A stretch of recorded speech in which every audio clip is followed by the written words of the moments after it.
Hi friends, welcome to my channel. ఈరోజు recipe వచ్చేసి mutton curry. చాలా ఈజీ అండ్ టేస్టీగా చిక్కని గ్రేవీతో చాలా బాగుంటుంది. టేస్ట్ మాత్రం సూపర్. ఈ ఛానల్ కొత్తగా చూస్తున్న వాళ్ళైతే సబ్స్క్రైబ్ చేసి లైక్ చేయడం మాత్రం మర్చిపోకండి ఫ్రెండ్స్. మటన్ కర్రీని ఎలా ప్రిపేర్ చేయాలో చూసేద్దాం. మటన్ మొత్తం క్లీన్ చేసేసి 2 టైమ్స్ అయితే కడిగేసుకున్నాను. ఎక్కువసార్లు కడిగేసుకోవద్దండి, టేస్ట్ అనేది పోతుంది. కాబట్టి ఒక 1 or 2 టైమ్స్ కడిగేసుకోండి. ఆనియన్స్, టమాటా, కొత్తిమీర, మటన్ని ఇలా కట్ చేసి పక్కకైతే పెట్టేసుకున్నాను.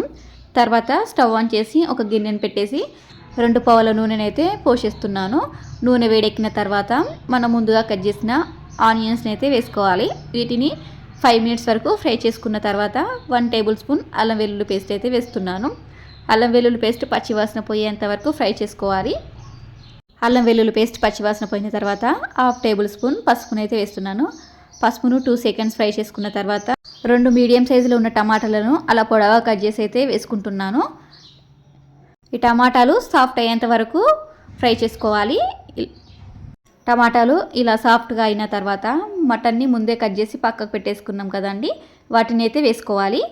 మటన్ వేసిన తర్వాత 1/2 టేబుల్ స్పూన్ సాల్ట్ను, 1/2 టేబుల్ స్పూన్ ధనియాల పొడిని అయితే వేసి మొత్తం కలిపేసుకుంటున్నాను. ఈ టైంలో సాల్ట్, ధనియాల పొడి వేయడం వలన మనం ముక్క తినేటప్పుడు చప్పగా ఉండకుండా చాలా టేస్టీగా ఉంటుంది. ఇలా వాటర్ వచ్చేంత వరకు ఉడికించుకోవాలి. ఇలా వాటర్ వచ్చిన తర్వాత 1.5 టేబుల్ స్పూన్ కారాన్ని అయితే వేసుకుంటున్నాను. కారం అయితే మీరు తినే స్పైసీని బట్టి వేసుకోండి. కారం వేసిన వెంటనే ఎసరు పోసుకోకుండా ఇందులో వాటర్ వచ్చాయి కదండి, ఆ వాటర్ మొత్తం ఇంకిపోయేంత వరకు మనం దీనినైతే ఉడికించుకోవాలి. ఇలా ఉడికించుకోవడం వలన ముక్క కారంగా ఉండకుండా చాలా బాగుంటుంది. మూత పెట్టి ఈ వాటర్ మొత్తం ఇంకిపోయేంత వరకు ఉడికించుకోవాలి. ఇలా ఇంకిపోయిన తర్వాత మనం ఇందులోనైతే 2 glasses వాటర్ని అయితే పోసేస్తున్నాను.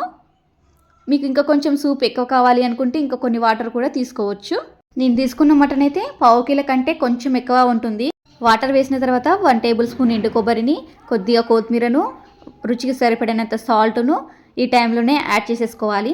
మనం ఇందులో ఎండు కొబ్బరి పొడి వేయడం వలన సూపు పల్చగా ఉండకుండా చాలా చిక్కగా ఉంటుంది. టేస్ట్ కూడా బాగుంటుంది. మూత పెట్టి ముక్క సాఫ్ట్ అయ్యేంత వరకు ఉడికించుకోవాలి.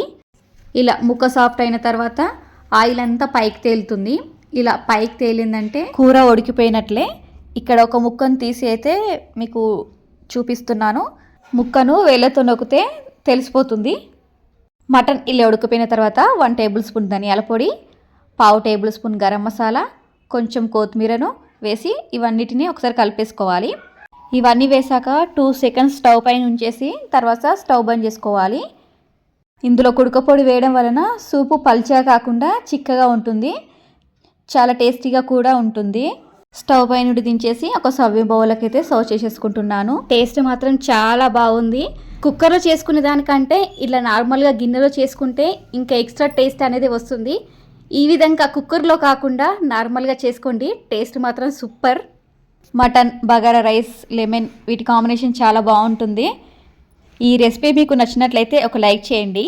అలాగే ఈ ఛానల్ కొత్తగా చూస్తున్న వాళ్ళైతే సబ్స్క్రైబ్ చేసి లైక్ చేయడం మాత్రం మర్చిపోకండి friends. Thank you for watching this video.